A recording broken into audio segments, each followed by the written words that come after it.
Բարև ձեզ բարեկամներ, եթերում նոր դարն է։ Մեր արմատները թերևս ավելի խորն են, քան մեր սաղարթը։ Պարուս Սևակի այս դատողությունը բոլորիս սրտովն է ու մենք հավատում ենք, մեր մեծ բանաստեղծին ու համաձայն ենք լիովին իր հետ, բայց միևնույն ժամանակ պետք է նկատենք, որ միշտ չէ, որ առաջնորդվել ենք այս մտայնությամբ եւ այս գաղափարով։ Երկար տասնամյակներ, անգամ դարեր մեր պատմության անցյալ խորշերը մեզ քիչ են հետաքրքրել կամ թույլ չի տրվել դրանց անդրադառնալ եւ ահա վերջին տարիներին ուրախությամբ պիտի նշեմ, որ տաղանդավոր պատմաբանների մի համաստեղություն համարձակորեն բացում է վարագույրը դարերի խավարի առաջ եւ նոր իրողություններ են ի հայտ գալիս։ Մենք այս ուղղությունն ենք համարում կարևոր մեր գիտության համար, որովհետեւ մեր արմատների ուսումնասիրությունն, այլ իմացությունը անչափ կարևոր է այսօրվա համար, արդիական բացառիկ նշանակություն ունի։ Սիրելի բարեկամներ, իմ հյուրը տաղանդավոր պատմաբան Անժելա Տերյանն է եւ այսօր ձեզ ներկայացնելու ենք նրա հրաշալի գիրքը, որ կարդացել եմ մեծ բավականությամբ, Տիկին Տերյան Արատտա քաղաք պետություն։ Գիրքը բացառիկ է նրանով, որ իր փոքր ծավալի մեջ հսկայական ինֆորմացիա է պարունակում եւ ընթերցում եմ մեծ բավականությամբ։ Յուրաքանչյուր գլուխ կարծես շարունակում է այն խոսքը, այն դատողությունները, ուսումնասիրում, որ արել եք նախապես նախորդ գլխում եւ հիմք է ստացում հաջորդ գրքյան, այսինքն իսկապես մենք գործ ենք մենագրության հետ, որը բացառիկ կարևոր է։ Ամենից հետաքրքիր հատվածը, սիրելի բարեկամներ, որ գրավեց իմ ուշադրությունը, շատ նորություններ պարունակող միջագետքի հնագույն գրավոր աղբյուրները Արատտայի մասին։ Նախ մեր հերոստատներին խնդրում եմ ձեր մեկնաբանություն տվեք, ինչ եք հասկանում Արատտա ասելով, եւ ապա այսինչ աղբյուրներ են եւ ինչ են պատմում այս աղբյուրները մեր Արատտայի մասին, համեցեք։ Խնդրեմ, շատ ուրախ եմ այս հանդիպման համար, իրոք մեր պատմության հնագույն շրջանը շատ լուրջ ուսումնասիրության կարիք ունի։ Մենք իսկապես շատ բան ունենք աշխարհին տալու, բայց նաև շատ բան ունենք ինքներս սովորելու, որովհետև մենք գիտենք, որ մեր պատմությունը աղավաղվել է, այսպես ասած, ոչնչացվել է մեր ամբողջ մշակույթը, գիտենք քրիստոնեության ընդունման ժամանակ, եւ այսօր մենք կանգնել ենք մի փաստի առաջ, երբ որ ուրիշներն են գրում մեր պատմությունը, ընդ որում գրում են այնպես, ինչպես իրենց է ձեռնտու, ինչպես իրենք են ուզում, եւ ցանկանում են այնպես անել, որ մենք հպարտանալու տեղ չունենանք, այսպես ասած։ Մեր պատմությունը, սակայն հրաշալի պատմություն է։ Երևի աշխարհի ոչ մի ժողովուրդ չունի մեր պատմությունը։ Ես համոզվել եմ, ես դա ասում եմ այսօր, ես դա չէի ասի 20-30 տարի առաջ, բայց այսօր, երբ որ ուսումնասիրել եմ ամբողջ գրականությունը, ես հասկանում եմ, որ մենք հրաշալի պատմություն ունենք։ Աշխարհի այն եզակի ժողովուրդներից ենք, որը կարող է պարծենալ իր պատմությամբ։ Եվ ահա այս պատմությունից են ուզում մեզ կտրել, բայց որքան էլ ցանկանում են կտրել մեզ մեր պատմությունից, անհնար է, ինչ որ բան այնուամենայնիվ պահպանվում է։ Եվ ահա այդ պահպանված նյութերը, դրանք շումեր աքադական, միջագետքյան վիպերքերն են, զրույցներն են, որոնց համադրությունը իհարկե այնտեղ շատ չեն տեղեկությունները, բայց այնպիսի տեղեկություններ են, որոնց հիման վրա մենք կարող ենք ասել, որ սա մեր պատմության հնագույն շրջանի մասին է։ Այդ պոեմներից մեկը, կամ վիպերքերից մեկը, որը շատ կարևոր է մեր պատմության համար, այն մեր քարը եւ Արատտայի տիրակալը վիպերքն է։ Ահա այստեղ պատմվում է այն մասին, որ Ուրուկի տիրակալը, այն մեր քարը ցանկանում է զուրհանդակ է ուղարկում Արատտայի տիրակալի մոտ եւ պահանջում ոսկի, արծաթ, շինարարներ իր քաղաքում ինչ որ տաճար կառուցելու համար։ Ընդ որում ուզում եմ նշել, որ այն մեր քարը Արատտայի ծնունդ է։ Նա փաստորեն ծնվել է Արատտայում, մեծացել է այնտեղ, այնուհետև գիտենք, որ հայկական լեռնաշխարհի հարավային մասերից հատկապես մարդիկ ցեղեր որոշ տեղափոխվել են, գաղթել են միջագետք, հարավային մասեր, այնտեղ հիմնել են քաղաքներ, սկսել են զբաղվել գյուղատնտեսությամբ, որովհետև Տիգրիս Եփրատ գետերը շատ ջրերը օգտագործում են դաշտավայրերում հողագործությամբ զբաղվելու համար, եւ քաղաքները սկսում են աճել, կառուցում են այնտեղ զիկուրատներ կամ տաճարներ, սրբավայրեր, որոնք ընդ որում կառուցում են այնպիսի այնպես ինչպես հայկական լեռնաշխարհի լեռներն էին։ Մի խոսքով այս պոեմից մենք հասկանում ենք, որ մեր քարը ցանկանում է ինչ-որ բան ստանալ Արատայից։ Արատայի տիրակալը իհարկե մերժում է նրան, ինչու պետք է տամ քեզ այդ բոլորը։ Նա ասում է, որ Ինանան, որը Միջագետքի շատ հայտնի թագուհի աստվածուհիներից է, տիրուհիներից է, այսպես ասած, իր կողմից է եւ նրա օրհնությունը ինքը ունի, բայց Արատայի տիրակալը պատասխանում է, որ Ինանան նաեւ Արատայի տիրուհին է, նա տաճար ունի Արատայում, ինչպես կարող եմ ես քեզ տալ այդպես։ Մի խոսքով այսպեսի լեզվակերպը գնում այսպես ասած, սուրհանդակները գնում գալիս են, շատ հետաքրքիր է, որ այնտեղ կա նաեւ գրի մասին առաջին հիշատակությունը։ Դե սուրհանդակի երբ որ արդեն մի քանի անգամ սուրհանդակը գնում գալիս է, պատասխանները տանում այդ տիրակալների, հետո շատ որ բովանդակությունը շատ է լինում արդեն ասելիքի, չի կարողանում հիշել սուրհանդակը։ Ես ստիպված գրի է առնում, այսպես այն մեր քարը եւ ուղարկում է սուրհանդակին։ Սուրհանդակը գալիս է, բայց Արատայի տիրակալը ասում է, ախր սա գիրը մեր լեզվով չի հասկանում։ Այո, մեր լեզվով չի գիրը։ Դա փաստորեն ստացվում է, որ Արատան ունեցել է իր սեփական գիրը, իր սեփական լեզուն, այնտեղ բարբար է եղել նաև շումերները, այն մարգարը իմացել է Արատայի լեզուն եւ հաջորդը ուղարկել է արդեն Արատայի լեզվով, այնպես որ հասկանալի լինի այն մեր քարին։ Այսպես հետաքրքիր բաներ կա, որ կարողանում ես ինչ-որ մի ձևով հասկանալ։ Ի վերջո կարծես թե վեճը լուծվել է խաղաղությամբ, Ինանայի իհարկե միջնորդությամբ եւ նրանք ստացել են հացահատիկ, նրանք ստացել են շինարարներ եւ շինանյութ, ոսկի, արծաթ, լաջվարդ եւ այլն եւ այլն։ Ահա այսպեսի պոեմ մենք ունենք, որը շատ հետաքրքիր է եւ մեր հնագույն շրջանն է։ Այստեղ Արատան, ես ասեմ, որ Արատան հանդես է գալիս որպես քաղաք։ Բազմաթիվ տեղեկություններ կան պոեմներում, դրանք հիմնականում 5-ն են, նաև Գիլգամեշը համատած 6 է լինում, որտեղ Արատայի մասին տեղեկություններ կան։ Եվ ահա Արատայի մասին հիմնականում ուրեմն սեպանշանները կուր եւ կի մասնիկներով են, որոնք նշանակում են կամ երկիր կամ քաղաք։ Ընդ որում հետաքրքիր է, որ քաղաք սեպանշանը այդ կուրը ավելի շատ է, քան այն մյուսը, այսինքն որպես քաղաք Արատան ավելի շատ է հիշատակվում, քան որպես երկիր։ Իսկ երկիրն ու քաղաքը ինչ որտեղ կարելի է նաև համատել, հետո այն ժամանակ քաղաքները եղել են քաղաքպետություններ, ոչ թե քաղաքներ։ Ահա այսպիսի տեղեկություններ ունենք, որոնք թույլ են տալիս ասելու, որ Արատան եղել է քաղաք։ Ընդ որում պարսպապատ, գեղեցիկ, ունեցել է տաճարներ, ունեցել է պնդձաձուլական համալիրներ, մետաղաձուլական ձուլարաններ, եղել է հոգևոր տաճարներ է ունեցել, մշակութային կյանքը այնտեղ եռում էր, տոնակատարություններ էին լինում, որոնց մասին Ինանան ասում է, այնպեսին ես միշտ համեմատում եմ այսօրվա մեր Երևանի հետ իմիջիալով այդ տոնակատարությունները, նույն գիծը մենք պահպանել ենք եւ ասում է ամեն օր տոն է Արատայում, այդպեսի տողեր կա, պատկերացնում եք։ Երկիր ենք ունեցել։ Այո, եւ նույն բանը այսօր մենք Երևանում ենք շարունակում։ Տիկին Տերյան, չեմ համբերում պիտի այս հարցը ձեզ տամ, տերմինները, տեղանունները, որ դուք հնչեցիք եւ որ ձեր գրքում հազարավորներ կան, գիտեք, այնքան հարազատ են ինձ, այնքան ընկալելի, շատերը բացատրություն ունեն, նույնիսկ ես ինքս կարող եմ ենթադրությունալ, թե որ բառը ինչ է նշանակում, ձեր գրքում հաճախ եք շեշտում հզոր աստվածուհի Ինաննայի անունը, որը երկուսն է եւ շումերական թագավորության մեջ եւ Արատայում հարգված պաշտված, սա մեր Անահիտին նման չէ։ Իհարկե նման է։ Ձեր կարծիքով Անահիտը Անահիտն է, անպայման ես նշում եմ այդ մասին։ Ուղղակի երբ որ ցեղը գնաց Միջագետք իջավ հարավ, իր հետ տարավ նաև աստվածների պաշտամունքը։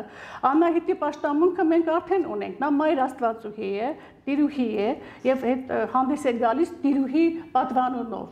Տեր, ասում ենք այդ գլխավոր աստվածներին Տեր եւ տիրուհի, մի քանիսն են դրանք, շատ չեն։ Մնացածները սովորական աստվածներ են կամ դիցեր են, այսպես ասած։ Կանայք հին Հայաստանում այդքան հարգանք են ունեցել, ես ոչ մի աստծո անուն այսքան հաճախ չեմ հանդիպում, ինչպես է սքանչելի Ինաննայի, ամենազոր Ինաննայի։ Էսի վերաբերմունք եղել աստորեն։ Այո, տեսնում եք, չէ՞ ինչ հետաքրքիր է։ Հենց դա հենց միայն այն, որ այդպեսի ինքը կարողանում է ինքը իրեն դրսևորել ամենտեղ, ամեն ինչում շատ գլխավոր դերեր է կատարել։ Գեղեցիկ եւ ամենազոր։ Այո, կարողացել է իսկապես իր ուզածին հասնել։ Տեսնում եք մեն ինչպես է կարողանում վերցնել հայայից, ենկի հայայից, այսպես ասած, եւ ինքը ավելի հզորանալ։ Բարեբախտաբար պիտի ասեմ, որ մենք մեր նախնիների ավանդույթները շարունակում այսօր էլ ես տեսնում նույն վերաբերմունքը Հայաստանում կանանց հանդեպ ու շատ հետաքրքիր մեր հերոստատողներին ուզում եմ հիշեցնել, սիրելի բարեկամներ, որ մենք խոսում ենք շումերական քաղաքակրթության մասին եւ երկիր Արատտայի մասին, Արատտան լեռնային երկիր է եղել ու քաղաք շումերական քաղաքները հարթավայրային։ Սա հիմնական տարբերությունն է, որը մենք պետք է նկատի ունենանք։ Իսկ դա նաև մեզ օգնում է լեռնային երկիր, որ նշում են։ Դա նշանակում է, որ հայկական լեռնաշխարհն է։ Այո։ Լեռները դա են ապացուցում։ Մի շատ կարևոր հարց իմ կարծիքով ամենակարևորը մեր զրույցի մեջ, որը պիտի լինի, Արատտա աստվածային սուրբ օրենքների երկիր քաղաք։ Արատտան քաղաք է աստվածային սուրբ օրենքների երկիր, որտեղ Արատտայի աստվածները գաղափարներ են ունեցել, որ հովանավորել են եւ մարդիկ իմացել են ինչ կարող են անել իրենց երկրում կամ իրենց քաղաքում սուրբ օրենքների երկիր։ Ես մի հարց եմ ուզում ձեզ տալ, դա չէր կարողան հետանալ մեր միջից։ Այո։ Սուրբ օրենքների զգացողությունը հայ մարդու միջից չէր կարող։ Ձեր կարծիքով ինչին են հավատացել իմ եւ ձեր նախնիները։ Այդ ինչ սուրբ օրենքների մասին է խոսքը։ Ասեմ, ուրեմն երբ որ մարդուն արարեց Էնկի Հայան, գիտենք ինչի համար նախորդ հաղորդների ժամանակ այդպես խոսվել է ինչի համար, որպեսզի իրենք կարողանան օգտագործել մարդուն, իրենց ստեղծած մարդուն, իրենք չաշխատեն։ Մարդու հասարակ աշխատանք չկատարեն, մարդիկ անեն։ Այո։ Իվերջո աստվածներ են, իրենց օգնությամբ իհարկե։ Եվ հետո մարդուն ստեղծելուց հետո Էնկին Հայան մտածեց, որ այս մարդուն հենց այնպես ստեղծել եմ, սա պետք է նաև կարողանա ապրել, միջավայրին հարմարվել եւ գրեց օրենքներ։ Այդ օրենքները բոլոր բնակավարներին վերաբերվում են արվեստ, մշակույթ, արհեստներ, քաղաքականություն, իշխանություն, դրոշից սկսած ամեն ինչի մասին գրվում է օրենքներ եւ այդ օրենքների ժողովածուն կոչվում է մե, որը սեպագրերով գրվում է, սեպագիր ձևով գրվում է եւ դրանք պահվում են աբզույում։ Աբզուն Էնկի կամ Հայայի կացավայրն է ստորաջրյա թագավորությունում, այսպես ասած, պահվում են, որպեսզի ոչ մեկը չգողանա, բայց դա տրվում է Արատայի բնակիչներին, այսինքն Արարատ երկրի բնակիչներին է տրվում, բայց այստեղ Արատայի մասին է խոսում, իհարկե Արատային է տրվել, եւ Արատայի մարդիկ ապրում են հենց այդ օրենքներով, սրբազան օրենքներով, թագավորը այնտեղ եւ քուրմ էր, քրմապետ էր եւ թագավոր էր, իշխանությունը ամբողջ Այո, այդպես էր, հա։ Հիմա այդ ամբողջ կրոնական հոդվածների ժողովածուն կոչվեց մե։ Հիմա երբ որ ես աշխատում էի գրքի վրա, երբ որ մեի օրենքներին ծանոթացա, հետո հիշեցի, որ ախր մենք ապեր առաջի հիշատակությունները մեր արմե երկիր ենք ունեցել, սեմական ցեղերը արմե երկրի մասին գրում են։ Եթե մեկ է այնտեղ Արմեն անվան մեջ էլ մենք կա, այնտեղ ար ունենք, արը մեր արարչի կրճատ անունն է, Արմե, Արմեն, այսինքն Աստծո պատվիրանները գրող, Արմե, այսպես։ Մեզ այդպես են ճանաչել օտարները։ Այո, հենց շումերները, աքադացիները, բաբելացիները, այսինքն սրբազան օրենքներին տիրապետողներ եւ դրանցով առաջնորդվող մարդիկ։ Հիմա հայերի մեջ էլ կա այդպես, այդ լավագույն հատկանիշները մարդկային, իսկապես իսկական հայերի մեջ կա։ Չխաբել, չխոսել, ազնվորեն ծառայել, ապրել հավատքով։ Այո, ամեն ինչ այդ լավագույն հատկանիշներ այսօր չդավաճանել, չլքել։ Այո։ Իսկ խառնածիններ էլ դե ունենք բնականաբար եւ այդպես որ հիմա դրանք էլ կան արդեն։ Այնպես որ ես հիմա այդ անցանք դրան արդեն ես հայ եւ արմեն անունները հենց այդտեղից էլ փորձում եմ ծագեցնել։ Մենք գիտենք, որ հայ անունը մենք խորենացին հիշատակում են որպես հայկից սերվածներ, չէ՞, հայկի անունով, իսկ արմեն անունը արդեն արամի անունից, հայկի ծորնորդի արամի անունից է բխեցնում։ Բայց դե խորենացին շատ ինֆորմացիա, այսպես ասած, չի ունեցել։ Այն ժամանակ գիտենք, որ ամբողջը վերացված էր մեր մշակույթը եւ պատահական ինչ որտեղից մի բան երևի տեսնում խորենացին գրում էր այդպես։ Այնպես որ երկար ժամանակ դա իհարկե մեր մեջ ամրապնդվել է, որ դա այդպես է հայ արմեն անունների ծագման մասին, բայց հետո արդեն նոր տեղեկություններ, հատկապես սեպագրերի ընթերցումը, հայտնաբերումը նոր ձևով մտածելու տեղիք է տալիս նաև, իսկ ինչու ուրիշ ձևով էլ չբացատրենք։ Եվ ահա Էնկի հայան, որը հայա պատվանուն ունի նաև, եւ փաստորեն մարդու արարողի անունով մենք մեզ կոչել ենք հայ։ Եվ իսկ արմեններ, դե մեր հարևանները, երբ որ մեզ շփվել են, տեսել են, որ մենք արհեստավորներ, մի խոսքով տաղանդավոր մարդիկ են, որոնք առաջնորդվում են սրբազան օրենքներով։ Կարող են գեղեցիկ տաճարներ կառուցել։ Տեսեք, տեսնում եք, չէ՞, եւ շինարար են ուզում, եւ շինակար են ուզում, ամեն ինչ ուզում են, փաստորեն, ուրեմն հերիք չի շինակար ուզում են, մի հատ լավ շինարար տվեք, որ գա այստեղ զիկուրատ կառուցի։ Այդպես է։ Հիմա դրա համար էլ նրանք սկսել են հայկական լեռնաշխարհի բնակիչներին անվանել արմե, այսինքն արարչի օրենքները կրող իր մեջ։ Այսպեսի բացատրություն կարող ենք նաև տալ մեր անուններին։ Շատ հիմնավոր ու ճիշտ մեկնաբանություն է, ինչ համար ես ես շատ շնորհակալ եմ, որովհետև պատմագիտությունը շատ խորհրդավոր ու մեծ գիտություն է, սիրելի բարեկամներ, եւ հիշեք մեր լավագույն պատմաբաններին, մեր պատմիչներին, նրանք ինչ ոլորտների են հասել, ինչ եզերքներ են բացել հայոց համար, այս իսկական գիտությունը սա է, ես երազում եմ, որ այս մանր թեմաների աշխարհից մենք կարողանանք դուրս գալ եւ գնանք հասնենք այդ խորհրդավոր ոլորտը, որտեղ մեծ հարցերի պատասխանները մենք պիտի գտնենք։ Դուք շատ հիմնավոր փաստերով ներկայացնում եք Արատտան, բայց ինձ հետաքրքրում է մի հարց, որտեղ է գտնվում այդ խորհրդավոր ինձ հարազատ, բոլորիս հարազատ այդ սքանչերի երկիրը իր տաճարներով, իր աստվածներով, իր զարմանալի ծիսակարգով, Զուլական գործարաններով որտեղ է գտնվում այդ խորհրդավոր քաղաքը։ Նախ որոշում է այդպիսի կարծիք կար, որ Արատան երկիր է եւ մեծ տարածք է զբաղեցնում։ Ընդ որում դա բնակեցնում են Արատան տեղադրում էին հայկական լեռնաշխարհի հյուսիս-արևելյան մասում, այնուհետև Իրանում, նույնիսկ Հնդկաստանում, Կասպից եւ Ուրմիա լճերի միջև էին տեղադրում։ Տարբեր այդպես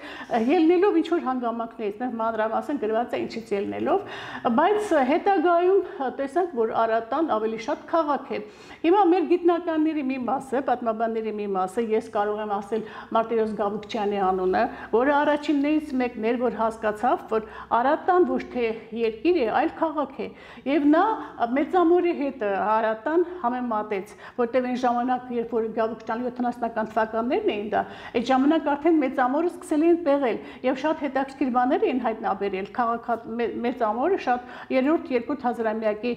մշակույթ ունի եւ շատ զարգացած քաղաք է եղել, պարսպապատ, տաճարներ ունեցող, մետաղաձուլական գործարաններով, այնպեսին, ինչպեսին Արատան բացատրվում է, ինչպես Արատայի մասին ասվում է։ Եվ ես համակարծիք եմ Գաբուկչյանի հետ, մի քիչ ավելի խորացա եւ զգացի, որ իսկապես Արատան կարելի է համեմատել Մեծամորի հետ, որ Մեծամորի տեղում է եղել։ Շենգավիթներ կարելի է ասել, բայց Շենգավիթը պակաս պեղված է, ավելի քիչ է պեղվել եւ ավելի քիչ բան է հայտնաբերվել այսօրվա վիճակով, իսկ Մեծամորը ավելի շատ հարուստ է։ Եւ հետաքրքիր է նաեւ մի բան, թե ինչու եմ մտածում, որ հենց Արատան տեղադրված է եղել Արարատյան դաշտում։ Այդ Գիլգամեշի մեջ մի հետաքրքիր տող կա, ուրեմն Գիլգամեշ գիտենք անմահություն ձեռք բերելու համար գնում է անմահների երկիր։ Իսկ անմահների երկիր նրան ասում են ցույց են տալիս ճանապարհը, 7 ոգիներ նրան ցույց են տալիս։ Անցնում է ծովը, այդ Եփրատգետնա լեռներ է անցնում, հասնում է Մասու, Մաշու լեռներին, Մասիս լեռնամեր եւ հասնում է այդտեղ։ Այդտեղ արդեն ինքը ըստ պոեմի ստորիագրա թագավորություն է իջնում, ինչ որ խավարի մեջ է հայտնվում Գիլգամեշը, եւ արդեն ինքը ոչ արչևում լույս կա, ոչ հետևում լույս կա ասում, եւ ինքը քայլում է անդադ երբեմն հասնելի լույսին, եւ վերջապես լույսը տեսնում է, ու ինքը դուրս է գալիս դաշտ ինչ որ, որտեղ խաղողի վազեր են, եւ որտեղ տեսնում է սադափի փայլ ունեցող պտուղներով ինչ որ վազեր, խաղողի վազեր է փաստորեն, այնտեղ հանդիպում է նաեւ Սիդուրի անունով տիրուհուն, որը այդ սադափանման, այսպես խաղողից պատրաստում էր գինի եւ նաեւ գարեջուր էին պատրաստում, եւ դա աստվածային սրբազան ըմպելիք էր, ու դա մատուցվում էր աստվածներին։ Պատկերացնում եք, հիմա ինքը հասել է Մասիս Սարին, անցել է Մասիս Սարը, դուրս եկել Արարատյան դաշտավայր, հիմա էլ կա Արարատյան դաշտավայրում, հիմա էլ չի խաղողի այգիներ կան, այսպես է։ Այնպես որ հենց այդքան է հետիքի, որ ասենք Արարատան տեղադրվում էր Արարատյան դաշտում, եւ այսօրվա մեծամորն էլ կարող ենք ասել, որ դրա լավագույն տարբերակը կարող է լինել։ Իհարկե այլ բաներ են առաջարկում, տես Շենգավ, եթե դու Արտաշատ են ասում, բայց առայժմ ես իմ կարծիքով դա հենց մեծամորն է։ Իմիջիալոց մեծամոր անունը սև ջուր է կոչվում, չէ՞ այդ գետը, որի մոտով հոսում է ինքը, այդ սև ջուրը փաստորեն հնում կոչվել է գետի անունը եղել է մեծամոր, հին ժամանակ մեծամոր է եղել, մեծ մայր, Անահիտ Դիցուհու պաշտամունքի վկայությունն է այնտեղ եւ մեր 60-ական թվականներին երբ որ հայտնաբերվեց մեծամորը մեր հնագետները որոշեցին որ Արանը կոչեն մեծամոր ինքը անուն չուներ անունը հայտնի չէր եւ այդպես անմեծամորը մտավ պատմության մեջ բայց այնքանով լավ որ հաստատեն մեծ մոր անունով է ինչ որտեղ Անահիտի Ինանայի անունով է այսպես ասած Սերի բարեկամներ ես արդեն ասացի որ Մեծ բավականությամբ եմ ընթերցել այս գիրքը, բոլոր էջերը իմ նշումների հետքերն են կրում, ընթերցել եմ ոչևորությամբ, որովհետև գիտական ճշգրտությունը, որ ձեր ոչն է, դուք ոչ մի բան չեք գրում, եթե չեք հենվում պատմական փաստի աղբյուրի վրա, որը իսկական գիտնականի գլխավոր հատկանիշն է, բայց միևնույն ժամանակ լինելով այդպես բծախնդիր գիտնական, ձեր մեջ ապրում է զարմանալի ոչևորության աստվածուհի, որը զգացում է ձեր զուսպ տողերի մեջ, ու դա փոխանցվում է ընթերցողին։ Իսկ ինչու է դա այսօր կարևոր սերի բարեկամներ։ Մեր ժողովուրդը այսօր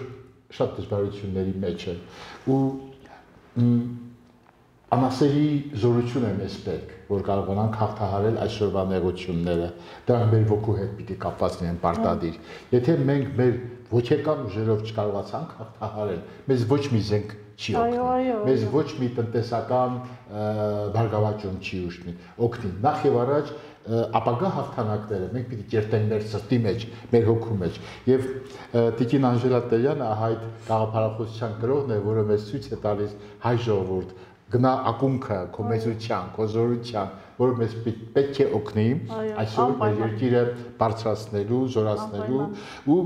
նաև պիտի ավելացնեմ Տիկին Տերյան, բոլորին պատահական չեմ համարում աշխարհի այս չափ ուշադրությունը Հայաստանի նկատմամբ, բոլորին պատահական չէ։ Դարեր շարունակ իմաստնության երկիր, մեծ ծեսերի երկիր, գիտության երկիր Արարատան գրավել է աշխարհին ու դարերով ավանդույթ է եկել է։ Մենք աշխարհում կարևոր դեր ունենք եւ այդ պատճառով Ժողովուրդ ջան միշտ իմացեք, որ այս նեղություններն էլ պատահական չեն։ Այո, դա էլ է պետք։ Դա էլ է պետք։ Ու մենք որ հասկանանք հետո լավը, պատիվը։ Ու մենք պիտի կարողանանք սիրելի բարեկամներ այս մեր պատմաբանների սքանչելի աշխատանքներով վերակառուցենք մեր հոգեկան աշխարհը, ել ավելի ամրություն, ել ավելի հավատք։ Ու պատահական չի, որ Տիկին Անժելա ձեր գրքում իբրև ամփոփում դրված են զարմանալի դատողություններ, հիանալի մտքեր,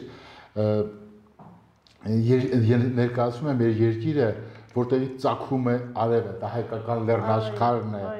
Արարատայի բնակիչներին գրում եք դուք, ջրհեղի ժամանակ փրկում են Էլի Ինանան, աստվածուհի Ինանան։ Որտև Ինանան Արարատայի հովանավոր աստվածուհին էր, նաև Արարատ երկրի Անահիտն էր, էլի հետագայում։ Եվ նրա հովանավոր Դումուզին, որովհետև Արարատայի մարդիկ գերազանց են այլ մարդկանցից։ Ինչու է օգնում։ Այ դրա համար, որտև իրենց ստեղծած գերազանց մարդիկ են։ Սա պատմագիտությունից անցյալի մեզ հասած գիտություն է, սա մեր հորինածը չի։ Այո, այն վկայությունները, որ պահպանվել են եւ որոնք վերցանվել են, այն սեպագրերը, որոնք ընթերցվել են անվանի գիտնականների կողմից, ցույց են տալիս, որ Արարատի մարդիկ գերազանց են եղել այլ մարդկանցից։ Ինչն է հետաքրքիր, մի բան նույնիսկ ավելացնեմ։ Փաստորեն տեսնում եք ջրհեղեղների ժամանակ բոլոր փրկվածները, այնտեղ Զեուս ու Դրաուտ, Նապիշտի, Ատրախասիս, հետո Նոյը եկավ, բոլորը փրկություն է գտնում են Արարատի լեռներում։ Ինչու՞։ Որովհետև նրանք մարդկա արարվել է հայկական լեռնաշխարհում։ Այնտեղ, որտեղ իրենք արարվել են, փրկությունը գտնում են նույն լեռնաշխարհում։ Այ դրա համար։ Սա սիրելի բարեկամներ գովեստ չէ, ազգային սնապարտությունը մենք մերժում ենք հիմնովի, սա փաստ է, սա իրականություն է, որովհետև ապրելու իրավունք ամեն մեկին չի տրվել Աստված եւ ապրելու իրավունք Արմենիան էր տալիս, Արմենիայում առանձնահատուկ մարդիկ պիտի ապրեին եւ նոյը պատահական չի, որ գտնում է փրկություն Արարատի լեռներում եւ շատ կարեւոր մի դիտողություն, որ ելի շեշտված է ձեր գրքում, ջրհեղեղից փրկված ու անմահություն ստացած բարեպաշտ մարդիկ իրավունք են ստանում բնակվելու Արարատի երկրում։ Միայն նրանք։ Իսկ սովորական հասարակ մարդը իրավունք չուներ ապրելու Արարատի երկրում։ Միայն նրանք, ովքեր որ կարողացել են իրենց դրսևորել որպես արժանի մարդ։ Եվ ամեն մի գաղափարի հասնելով Տիկին Տերյան, ինձ թվում է թե ես եմ պիտի խոսեմ ամենակարևոր հարցի մասին, թեպետ ասացի, որ ամենակարևորը արդեն անցել ենք, բայց ելի ինձ թված ամենակարևոր հարց։ Տեսեք ինչ, միջագետքի հնագույն գրավոր աղբյուրները վկայում են, որ Արարատ երկրում արարված մարդը հեռանալով նախահայրենիքից մոռանում է իր նախահայրենիքում Արարատ երկրում Արարատայում գործող սրբազան օրենքների, մեի օրենքների մասին, որի պատճառով էլ պատժվել է, այսինքն ջրհեղեղները դրա համար են եղել։ Այսինքն ինչ է ստացվում, արհավիրքներ, որ եկել են մեր գլխին, պատճառը այն է, ըստ այս վկայությունը, ոչ թե ըստիս, ըստ այս վկայությունը, որ մենք հեռացել ենք սրբազան օրենքների մեից, այո։ Այո, բոլորս։ Եվ սա հավանաբար շատ կարևոր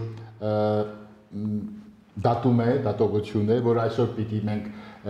հաշվի առնենք, ուզում ենք ոտքի կանգնենք, ուզում ենք պահել մեր հայրենիքը, պիտի հավատարիմ մնանք սրբազան օրենքներին, որ ավանդվել են մեզ, մենք ենք կրողները, հեռացանք այդ օրենքներից կկործանվենք, ամուր պահեցինք, կբարձրանանք եւ Ինչպես կործանվեցին միջագետքի մյուս ժողովուրդները, տեսակ չէ, ջրհեղեղը բոլորին սրբես տարավ, նոր մարդկություն 4 անգամ փորձել է մարդկուն վերացնել արարիչը, այսպես ասած, բայց միշտ կարողացել է մեկին պահել եւ նույնիսկ եւ մեր զրույցի ավարտին ուզում եմ շեշտել, ինչու ես սիրեցի այս գիրքը։ Շատ սքանչելի գաղափարներ կան, բայց գիտական իր ուսումնասիրությունները ամփոփելով Տիկին Տերյանը գրում է, եզրափակում է գիրքը, վերջին 5 տողերն եմ ձեզ ներկայացնում։ Արարատ երկրում են աստվածները իրենց նմանությամբ արարել մարդկանց, Արարատ երկրի մարդիկ, Արարատայի մարդիկ Աստծո հովանավորյալ մարդիկ են, որը մեր ամուշ պատմությունն դրապացույցն է։ Մեր ամուշ պատմությունն դրապացույցն է։ Արարատ երկիրը սուրբ օրենքների եւ սրբազան ծեսերի երկիր է, օրենքների ժողովածու։ Այո, օրենքների ժողովածու եւ ամենակարևոր էլի չեմ վախենա, պիտի ասեմ, ամենակարևոր միտքը պիտի ներկայացնեմ Տիկին Տերյանի եզրահանգումն է, Արարատ երկրում է գտնվում անմահության գաղտնիքը, Գիլգամեշը ուր էր գալիս գտնելու անմահության գաղտնիքը եւ վերջապես մեր հայրենիքը մարդկության վերածննդյան երկիրն է, որովհետեւ Արարատ երկիրը ջրհեղեղից հետո մարդկության վերածննդի երկիրն է։ Մի քանի ջրհեղեղ, բոլոր ջրհեղեղներից հետո վերածննդյան երկիրը մեր հայրենիքն է եղել։ Ես ուզում հայտնել ձեզ խորի շնորհակալություն Տիկին Տերյան այս բծախնդիր, այս հիանալի աշխատանքի համար, որ դուք կատարել եք, գործը պիտի շարունակվի, ես ձեր գրքի մեջ արդեն տեսնում եմ հետազոտական նոր թեմաների հնարավորություններ, թեպետ ձեր բոլոր գրքերը ունեմ, բայց կարծում եմ, որ առջևում շատ մեծ գործ ունենք անելու եւ դասագրքեր կազմելու։